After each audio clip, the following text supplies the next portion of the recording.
I loved the Human Development and Family Studies programs. Child Life focuses on the psychosocial aspect of patient care, working with children and their families. So maximizing not only patients' coping and their understanding of what's happening in the hospital, but also working with parents and helping them understand too.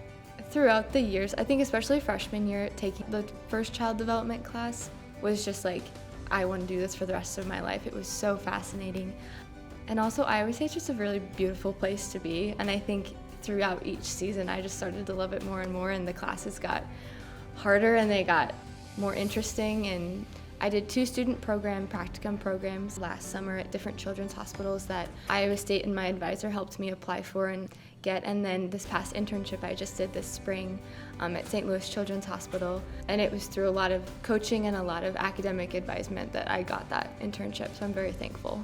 I worked at the Child Development Lab School for a long time, and the work that I did with those children and caring for them every day, teaching them, was super impactful, and I bring that knowledge and expertise into my job every day, specifically working with preschoolers and younger.